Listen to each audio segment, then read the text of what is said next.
ये कहानी है महाभारत की।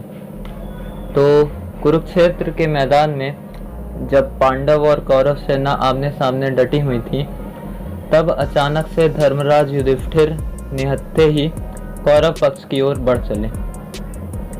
पांडव और अन्य सैनिक युधिष्ठिर को शत्रु पक्ष की ओर जाते देखकर आश्चर्य में पड़ गए। तो युधिष्ठिर ने सबसे पहले अपने गुरुदेव द्रोणाचार्य की तरफ बढ़े और उन्होंने उनके सामने झुककर हाथ जोड़ते हुए आशीर्वाद की याचना की। गुरु द्रोणाचार्य ने हाथ अपने उठाकर उन्हें आशीर्वाद दिया।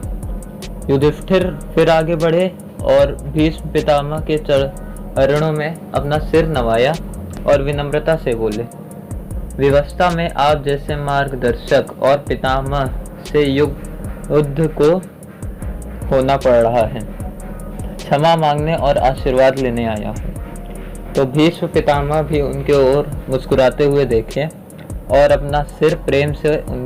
अपना हाथ उनके सिर पर प्रेम से फेरकर आशीर्वाद दे दिया। अर्जुन रथ पर सवार थे और वह यह सब देख रहे थे। तो अर्जुन के मुख पर चिंता की लहर दौड़ गई।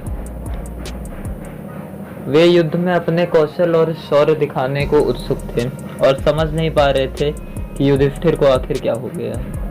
वो क्यों शत्रुओं पक्ष के धुरंधरों के चरणों में झुक रहे हैं। सारथी भगवान कृष्ण ने फिर अर्जुन को देख के उनको समझाया कि उन्होंने बोला, पार्थ, युधिष्ठिर ने अपने गुरु द्रोणाचार्य और भीष्म पितामह का आशीर्वाद प्राप्त कर आधा युद्ध तो जीत ही लिया है। शेष तुम्हारा शौर्य और कौशल से ही युद्ध जीता जा सकता है। अर्जुन समझ गए थे कि श्री कृष्ण की प्रेरणा से ही धर्मराज युधिष्ठिर शत्रु खेमे में जाकर आशीर्वाद लिए। दोस्तों, ये छोटी सी कहानी महाभारत की हम लोगों को यही सिखाती है कि परिस्थिति चाहे जैसी भी हो, लेकिन हमें अपने बड़ों के चरणों में झुकने से कभी छोटा नहीं महसूस करना चाहिए, क्योंकि जितना हम उनके चरणों में झुकेंगे हमारा अस्तित्व उतना ही बड़ा होता चला जाएगा। तो मिलते हैं आप सबसे कल एक और नई मोटिवेशन वीडियो में। तब तक के लिए बाय।